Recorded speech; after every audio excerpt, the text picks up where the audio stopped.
Hello and welcome to Season 2, Episode 9 of Jungian Ever After, a podcast about myths and fairy tales through the lens of Jungian analysis.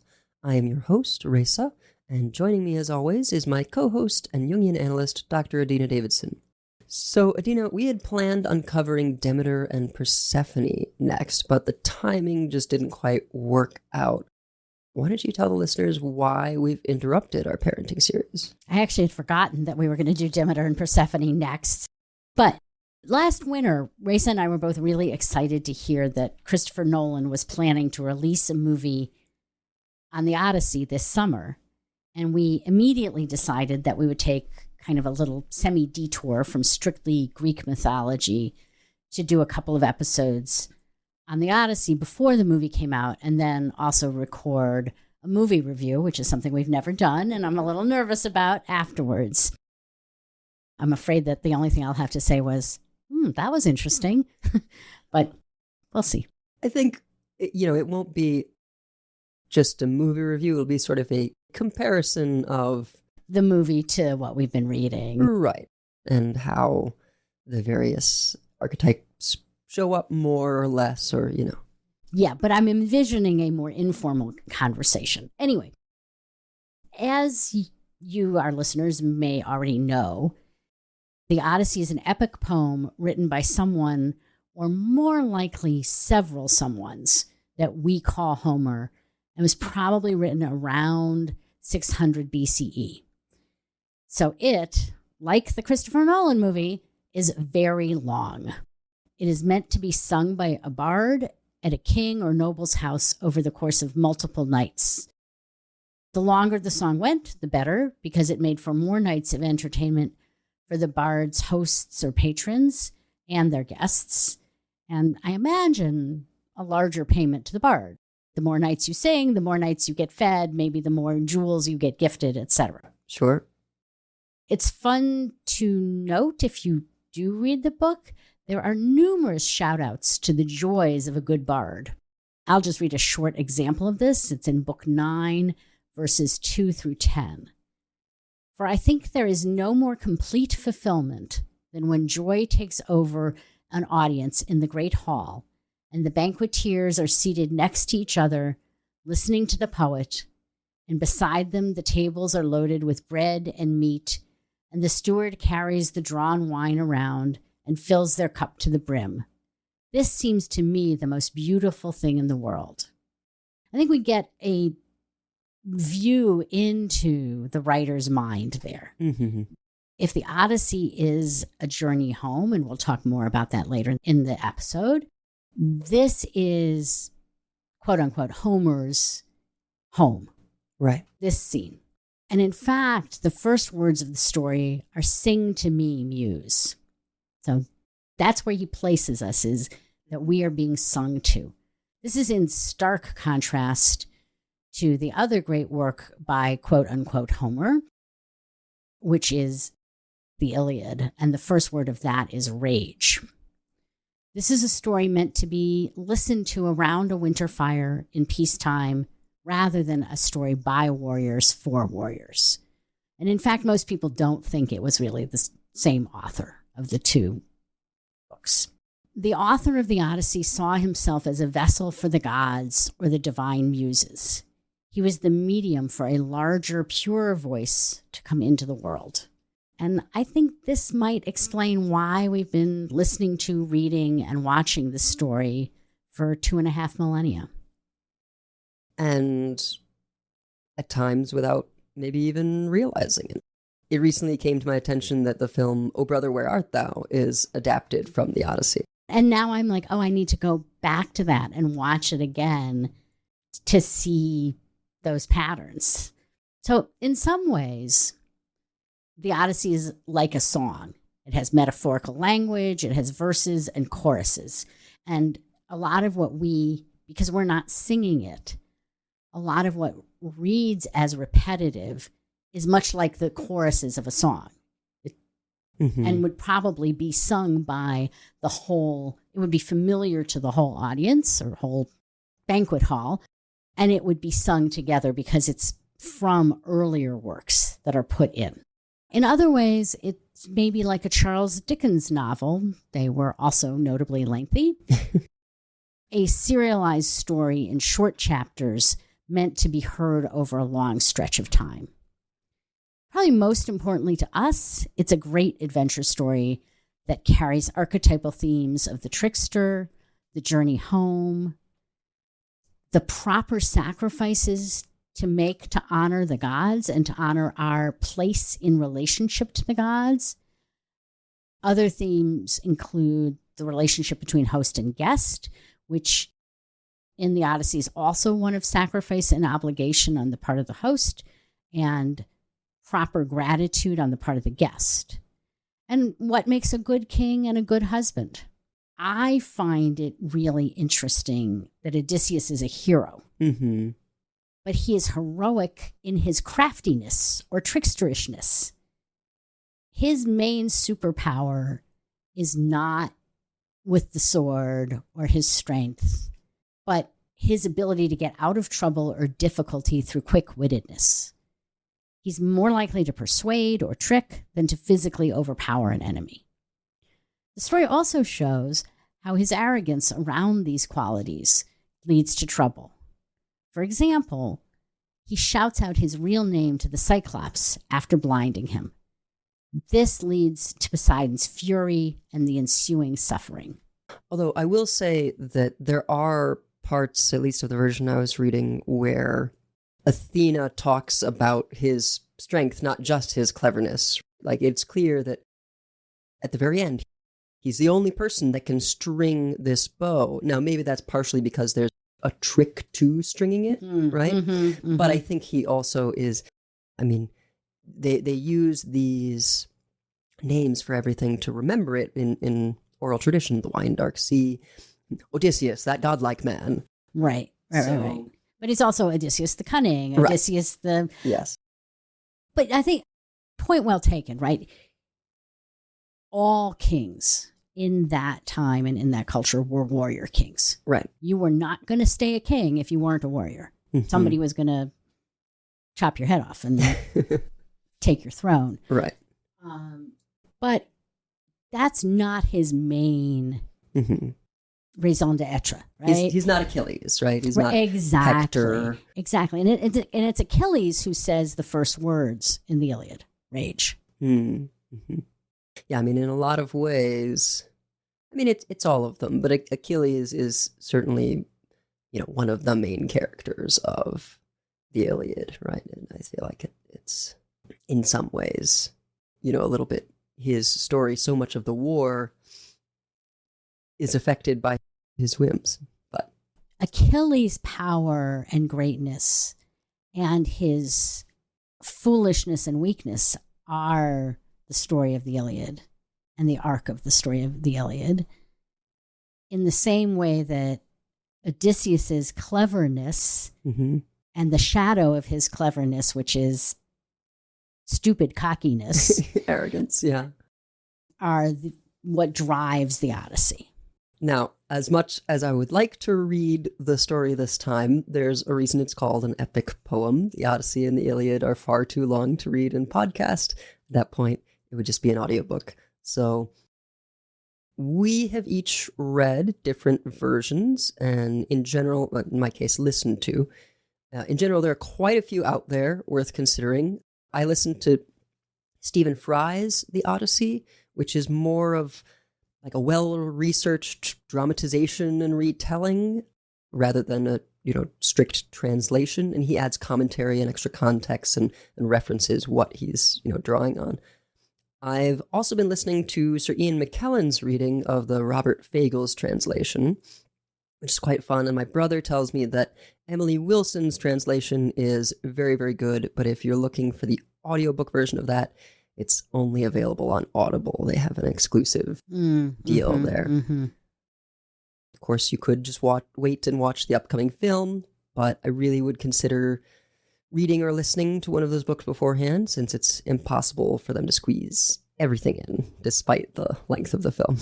So I'm definitely going to put Stephen Fry's The Odyssey on my Libby so I can listen to that, because that sounds really great. And I'd like to do that before we do our next episode. I've been reading the Stephen Mitchell translation, which is both a wonderful, clear translation with a good eye to the meter as well as clarity of language, and also a great introduction. Same person translated the Iliad. He's really a renowned translator and writer, so I highly recommend that version. On a quick note, Stephen Fry actually has a whole series that I need to get around to the rest of it. It's a quartet. He does kind of the way we've been covering. He started with creation myths. Mm-hmm. Then he went into the heroes. Oh, wow. And then he did the Iliad and the Odyssey. Okay. They're all as good as the Odyssey one I listened to. I'm, very looking forward to getting around to the rest of those. And of course, it's read by himself because he's Stephen Fry. Right. Now, I can't read the whole thing. We will, in this one, be reading a little bit from Odyssey, Symbols and Meaning by Claudio Patrini. Just the Polyphemus story, as that's what we're going to center on with the themes of this episode. You may have noticed my voice is a little bit different. I have a bit of a sore throat, so bear with me. Polyphemus. Odysseus's 12 ships, on a dark night when the moon is covered by clouds, land on a wild island inhabited only by goats. In the morning, the men divide into groups and engage in hunting. Then, until evening, they sit on the beach, eating the meat they had procured in abundance.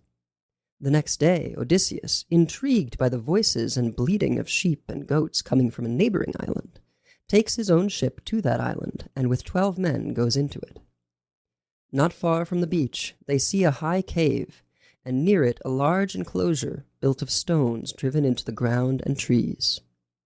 They realize that the one who lives there is a crude being of enormous size, and that at that moment he is probably far away, grazing his animals. Inside the cave, they find many lambs and kids, and an abundance of cheese. Odysseus's companions would like to take the animals and cheeses away, and flee immediately to the ship. Odysseus, however, is of a different opinion, for he wishes to get to know the inhabitant of that place, and try to have a friendly relationship with him. They therefore remain in the cave, eating cheese and waiting for its inhabitant to return. And he finally returns, bringing firewood and goats into the cave. He closes the entrance to the cave with a huge boulder, then milks the goats and curdles the milk. When, finally, he lights the fire, he notices the men there. The Cyclops, whose name is Polyphemus, asks them if they are merchants or pirates, and his heavy voice and monstrous face terrify Odysseus and his men. Odysseus, trying not to lose heart, tells the Cyclops who they are and where they come from, and begs him to reserve for them the benevolence due to guests, according to the will of Zeus. But Polyphemus brutally replies to him that he fears neither Zeus nor any of the other gods, and to follow only his own will. Having said this, the Cyclops grabs 2 men with his hands, slams them against the ground, smashing their heads, and devours them as a lion would, eating every part of their bodies without discarding anything. Then he lies down among his animals and goes to sleep. Odysseus has the thought of approaching and piercing him with his sword, but he refrains from doing so, because then it would be impossible to move the large stone blocking the entrance to the cave, and he and his men would be doomed to die in there. The next morning, Polyphemus grabs and devours 2 men again, then leaves the cave to take his beasts out to pasture. When he returns in the evening, he feeds on 2 more men, but in the meantime, Odysseus had devised a plan. He offers the Cyclops some wine, which he had brought with him as a gift for the islanders. Polyphemus likes it very much, and drinks a great deal of it. And in the meantime, Odysseus converses with him, and reveals that his name is Nobody. Soon Polyphemus, under the influence of the wine, falls asleep. Then Odysseus and 4 companions grab a huge log of green wood that was in the cave.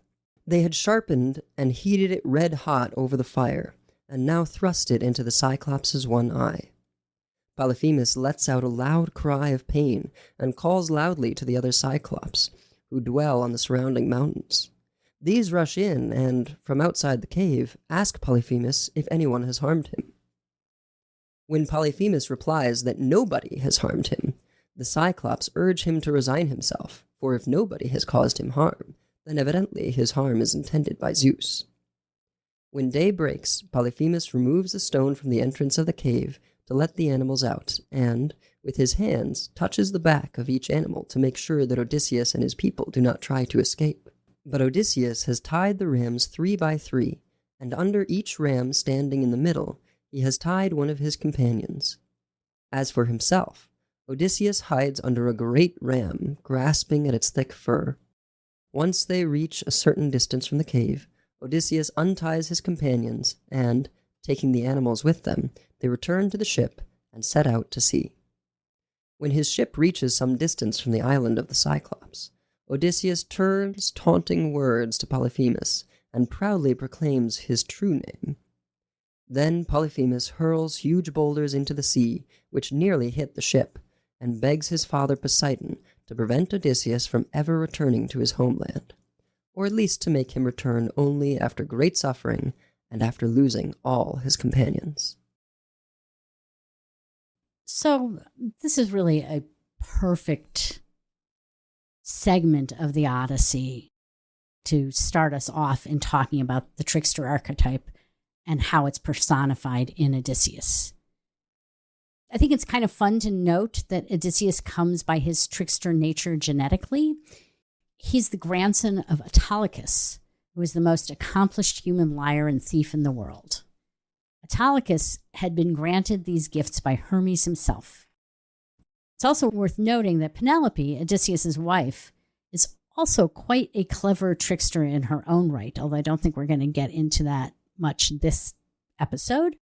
But that cleverness and the honoring of her cleverness is very unusual in Greek or Roman images of women. And I will posit that that is perhaps an added element to why Odysseus is so desperate to get back to her, despite, as we'll discuss later, being offered a very nice position somewhere else otherwise. I think Autolycus wasn't just granted those gifts by Hermes, but was actually Hermes' son. Oh, okay. That probably depends on which version you're reading. Which would make Odysseus directly descended from a trickster god. Which makes it even more fun as far as I'm concerned. So let's go with that. I'm going to just go back to Penelope and what you said about Penelope for a second, which is that she is really his partner. Mm-hmm. And she is able to partner him in ways that probably almost nobody else in his life can, because she matches his cleverness and she matches his capacity to use that cleverness in a trickster way. Right. Very different from Helen, right? Who is more Beautiful, of a prize. Period. Mm-hmm. End of story. Or any of his companions in the Trojan War who are all lunk-headed warriors, essentially. Yeah. There's a lot that happens before that Polyphemus story, but it's not just that instance that has, I think that sets Poseidon against Odysseus, but it's actually his patron, Athena, who kicks this whole thing off of saying, hey, they're not giving proper offering, proper sacrifice after their victory in Troy, even though this is Athena's victory as well, Odysseus being her champion, she wants to see them delayed. And I mean, it's kind of the fickleness of the gods, but there are rules. Right. I mean, fickle, but if you treat them with honor and respect, it will be returned. And if you fail to treat them, that's next episode. Sorry, I'm getting diverted. But yeah, this is the one that sets up Poseidon's rage at Odysseus and really makes his life miserable. Yeah, Poseidon really has it out for him. Exactly. Athena loves him no matter what. Poseidon does not love him. And if he just kept his mouth shut, he would have just sailed home. But he does not. Odysseus does not keep his mouth shut. Which is funny because you'd think they're gods. I mean, the action itself, blinding Polyphemus, would be enough. But it is really, no, he could have gotten away with it if he had kept his mouth shut, and then Polyphemus would have just been saying, nobody has blinded me. Right. And this kind of gives us that insight into the shadow of Odysseus's trickster. He's just so full of himself that he cannot resist taking it one step too far. So Jung says that the trickster is compensatory to the Christian saint. I would add that in the Iliad and the Odyssey, the trickster Odysseus is compensatory to the classical warrior heroes such as Achilles. So maybe another way of looking at it is that the trickster archetype is the archetypal core of the collective shadow. So whatever our collective persona may be at a certain time, the trickster is going to be the shadow for that collective. So in Greek times, the persona was the warrior, the hero, and we have the cleverness and tricksiness is in the shadow. In, say, a fully maybe medieval Christian culture, the collective persona is saintliness, goodness, purity, and the jester and the sexuality of the trickster. All of that is going to be collective shadow. Trickster is at his or her most terrifying when she is unconscious. While Trickster is not evil when he is unconscious, he does atrocious things. It's hard not to see him as evil. Perhaps most importantly, though, tricksters are funny. They're either laughing at others or being laughed at. If you are not funny, you're not a trickster. You're something else. Yeah, I would say that the trickster that people are probably most familiar with in modern day is Loki. Not just for the Norse mythology, but the Marvel character. A good part of that is because the actor does an excellent job. I'm blanking on his name at the moment, but you know, he's one of those people who's like, I could play this role forever. Right. You really believe him. And absolutely has those elements of arrogance, cruelty. Yep, gets in his own way. Funny. You know, a lot of his arc is Thor trying to see the best in him to make him better. And every once in a while, he is better. Right. Yeah.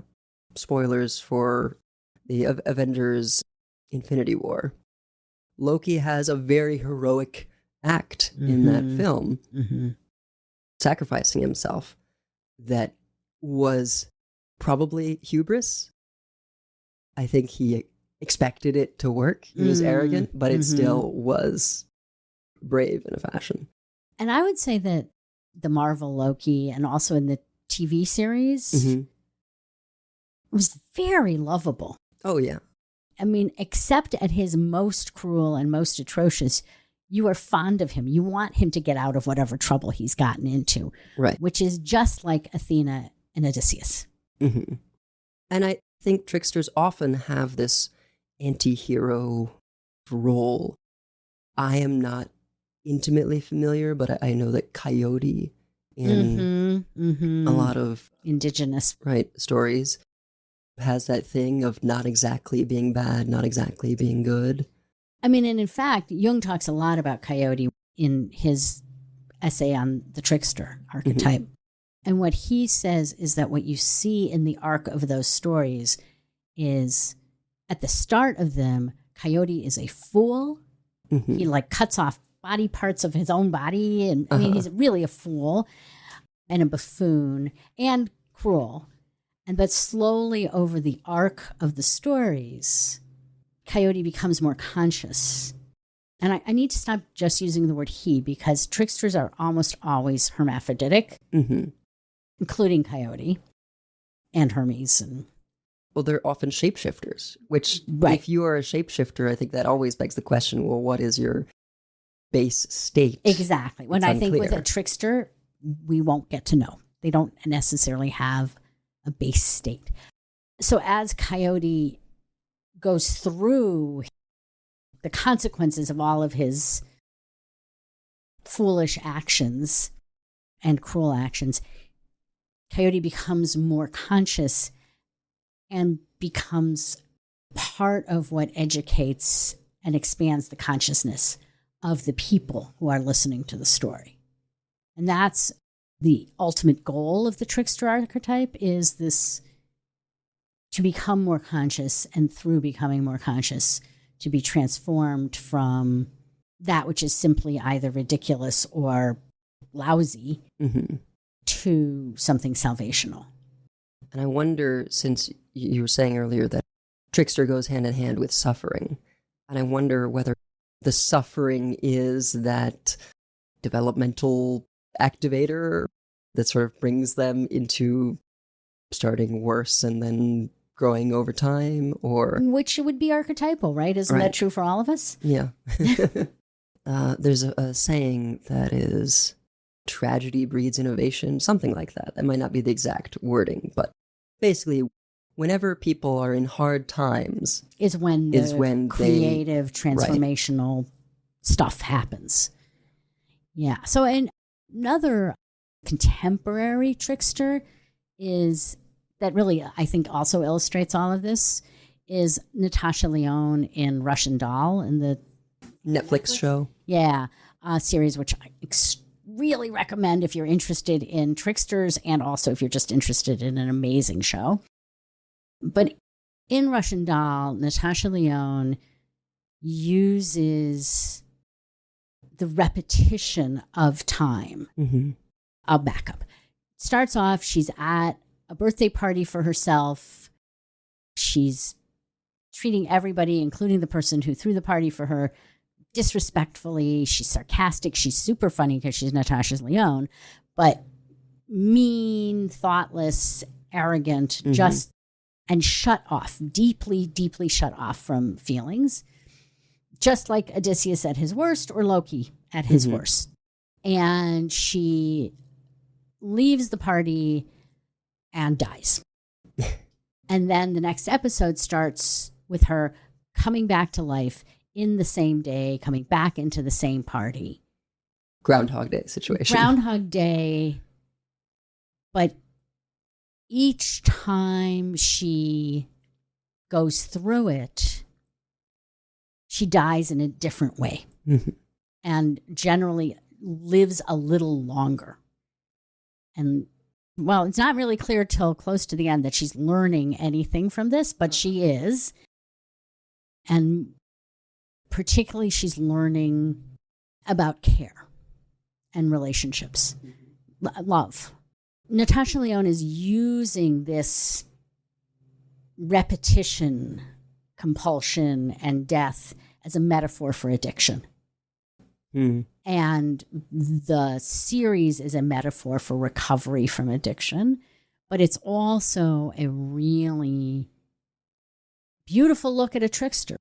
I mean, has all of the elements of smart, funny, cruel, self-sabotaging, and slow, extremely painful, frightening, maybe won't happen at all, transformation to become somebody who not only can save herself, but saves somebody else. So really perfect trickster arc. Again, highly recommend it. So back to the story. Athena, Odysseus' divine champion, recognizes Odysseus for the liar and sneak that he is, and she loves him for it. She describes him as swindler, daredevil, cheat, king of liars, loves tricks and tales from the bottom of your treacherous heart. Kind words. Yeah, exactly. But in the same speech, she says, you are the greatest of mortals in judgment and eloquence. Yeah. I think Odysseus, in the story of Polyphemus that Reza just read, shows himself in the full flower of his trickster nature. Yeah. He holds back the rest of his crew who want to just steal. They want to be bad guests. Right. And just steal from the Cyclops and then get out of there Right. because they are scared of this thing. But there's this combination of he's curious about the Cyclops. He's never met one before. Which is, we forgot to mention that, but that is a key Trickster characteristic, is insatiable curiosity. Mm-hmm. And he wants to go about things the right way. This is perhaps one of the reasons that Athena favors him, right? Is like, even in this moment, he tries to give offerings to Cyclops, right? To Polyphemus, and say, we brought you this wine. And it's not in that summary, but the wine was actually a gift to Odysseus for saving, I think, a priest of Apollo who was going to be killed, and back in sort of the end of the Trojan War. And he gives him all this wine, and it's very, very strong. It's supposed to be diluted at a like 20-to-1 ratio with water or something. And so that's why it is strong enough to knock out even Polyphemus. I think in all kinds of versions, you can really get his eloquence that he's able to convince Polyphemus to sort of feel totally the one in control, empowered by the situation long enough for him to be able to trick him. There's a lot of sacrifice in that. He loses a lot of men. That happens over and over again. It's clear, and this is one of the positive aspects of Odysseus, that he really wants to save his men. And his grief at repeatedly not being able to is very genuine. I think in the Polyphemus story, we see the cleverness, the sneakiness, the cruelty, and most importantly, the arrogance that leads to him being trapped in his own trick. Yeah, I think the version I read, his men are begging him to shut up when they're on the ships and they're sailing away. And he says one thing without giving away his name yet, just sort of taunting Polyphemus. And when the boulder crashes into the ocean and makes this great big wave, they're like, please, please be quiet. That almost hit us. And then he gives, let it be known that it was Odysseus who bested you. And they don't get hit by a boulder, but kind of far worse. Right, they get hit by Poseidon for the rest of the story. Yeah. So Stephen Mitchell, in his introduction to his translation of the Odyssey, says, and this is a quote, "But however true or untrue his tales beneath all Odysseus's duplicity and cunning, there is a desperate homesickness." I would like to spend some time with the theme of the journey home, since it's one that resonates really strongly with me. Home, for both me and probably everybody else and Odysseus, has multiple layers. There's a sense of a physical home, a home that resides in relationships, in our love relationships, relationships to family, a home that is in the familiarity of ritual, language, and customs. Quick aside, I remember on my honeymoon, we spent some time in England where we totally knew the language. Right. But we didn't really know the rituals, the customs, and it was such a relief to get off the plane in New York and just intuitively understand everything. And then finally, there's a deep spiritual or archetypal sense of ultimate home, like home with all in caps. Beyond all of Odysseus's cleverness and tricks, he is a man who is profoundly homesick. Yeah, when Calypso, because the story, again, really recommend reading the whole book, is sort of told in this reverse. You jump in the middle where he's not quite home yet, but then he's regaling people with tales of his time at these other places. But it kind of jumps in with Calypso is ordered by Zeus on Athena's pleading to send Odysseus home. But she asks him why he won't stay with her. Isn't a goddess's beauty incomparable to immortals? She could make him immortal too. And she's completely baffled that Odysseus would want to return to Penelope in Ithaca. And I think he also adds that, Ithaca is not a nice place.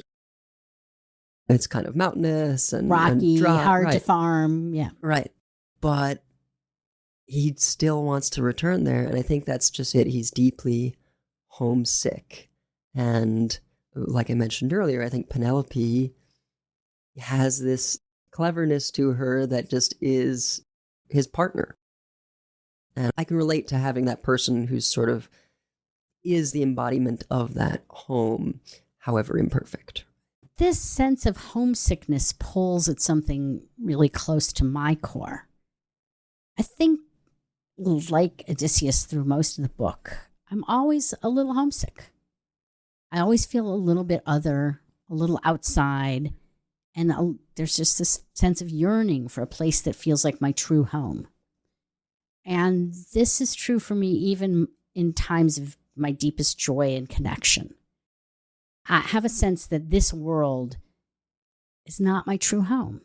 This is really evoked for me by Jack White's version of Wayfaring Stranger. So Jack White's version, it's a traditional song, but Jack White's version starts off, I am a poor wayfaring stranger, traveling through this world alone. There is no sickness, toil, nor danger in that fair land to which I go. I know dark clouds will hover o'er me. I know my pathway is rough and steep, but golden fields lie out before me where weary eyes no more will weep. And it ends with, I'll soon be free from every trial. This form shall rest beneath the sod. I'm going home to see my Savior. I'm going home no more to roam. I am just going over Jordan. I'm just going over home. And I think that clearly conveys that home is not to be found for Jack White and probably for me and I'm sure for others, not to be found in this world. It is something in another place, another way of being. It's not a physical home, but something that's deeper and more permanent. I think I'd like to believe that I could make any place into my home as long as I have the right people with me. And to some extent, that's true. You know, I started to feel at home living in Philadelphia, and whenever I visit my grandmother, I feel at home because she raised me. But I can't deny that when we made the decision to come back to Cleveland from Philadelphia, there was just sort of this return to form, like coziness. To my place. Right, because I grew up here. Right. And I think one of the reasons that I never feel quite at home is that I moved so much growing up. I lived in New York, Boston, rural Pennsylvania, Washington, D.C., and finally settled in Cleveland. And I think as a result, unlike you, Reza, no physical place has a complete sense of home for me. Although by now, Cleveland, my house in Cleveland, have a lot of that. Like, right. I love the fact that I can find my way around my house in total darkness, And I have sort of the opposite experience. I spent my entire childhood in one house. And even when I was in university, I commuted from that house for a number of years. My family really valued travel, and so I'm quite comfortable with being in other places for extended periods of time that I'm not familiar with. Navigating unfamiliar places. Yes, you were great in Zurich last summer. And I think I could make a new home somewhere else with my family if I had to. But yeah, something about this city, it's just feels like home. Unlike me, Odysseus speaks of his yearning for the physical landscape of his home with frequency and great poignancy. He says, I know of no place that is sweeter than my own country. He's constantly yearning to go home, even as the gods keep him wandering in sorrow. And yeah, I can relate to that because even though there's great cities that just have so much more going on, and I know I would have a good time living there, something about the place I grew up just sort of calls to me. And I imagine that would be even more true in a time when traveling always meant a great deal of investment and a great deal of danger. Right. You inherently not being in your own hearth and home was existentially risky. Right. I think it's worth noting that by the book's end, Odysseus has been absent from his home for almost half his life. But even so, and even with the divine charms of Calypso and her offer to make him mortal, at the very beginning of the story, with her soft, insidious words, tries to entice him and make him forget his homeland. But Odysseus, heartsick to glimpse even a wisp of smoke from his own chimneys, longs to die. At the start of the story, Odysseus has spent 7 years in what should be paradise. It is beautiful, he is fed wonderful food, great wine, lots of sex with a goddess. But he experiences himself as a hopeless prisoner. He wants to return to his wife and hearth more than he wants to be immortal. And really, the rest of the story is his journey home. It's quite disorienting, I think, when you hear that the Trojan War was 10 years and then his journey home was 10 years, but actually 7 of those 10 going home was spent with Calypso in lavish comfort. Again, because abstractly, you might not think of that as suffering. That you're attended to, you eat great food, you have... And it really doesn't make up a big part of the story because right. There's not much adventure there. Yeah, there's not nothing's much happening. Right, exactly. He's just stuck. And yeah, when you are homesick, I think the implication is like no matter how well you are treated and cared for, you still long for that home. Your place. And it's something that I also find kind of remarkable is he does not know his son. Right. Telemachus was a baby when he left. Right. So he's been away 20 years by the time he gets home. And Telemachus still has this, just from the stories, just complete faith and that his loyalty. father will come. Telemachus is also reassured by Athena, true, that his father is alive and will come home. Right. But even so, before that happens, he spent the majority of his life just hearing stories about his father and not knowing him. Right. And like Penelope, just holds on. Mm-hmm. Provides that anchor for Odysseus to return to. So Odysseus is also a story of the archetypal patterns of love and home. So it's place and home, but also love and home. Mm-hmm. Odysseus does not simply long for his physical place in the world. He longs to be at peace with the ones he truly loves. This sense of being with the one or ones we love as the true essence of being home resonates for me. It's in my marriage with my children and grandchildren that I feel at home. When I'm surrounded by the people I love the best, I feel like the place in me that's always a wanderer, always yearning for something out of reach, is at peace. It's in relationships that I find my true hearth in this world of time and space. And at a spiritual level, my truest home may not be in embodied existence at all, but something larger that I think we glimpse in the images, feelings, and stories such as those evoked by the Odyssey. And I think that is where we'll conclude this episode of Jungian Ever After. We will pick up next time with discussing, admittedly, what we've discussed a little bit already. It's sort of hard not to flow into these different topics, but we'll be covering more specifically proper sacrifice and the host-guest relationships in the Odyssey, of which there are many. So, our intro-outro music is a sample of Sekilos' Epitaph with the Lyre of Apollo by Lina Palera under an attribution non-commercial share-alike 3.0 international license. You can find the full version at freemusicarchive.org, link in the show notes. And if you like what you've been hearing, please leave us a 5-star review on Spotify, Apple Podcasts, or your podcast feed of choice, as it really helps other people find the show. This show will always be free and available to all, but if you would like to monetarily support the show, you can do so at ko-fi.com/JungianEverAfter. Also, Dr. Indina Davidson is a certified Jungian analyst, and you can find out more about her practice at adinadavidson.com or her Psychology Today profile.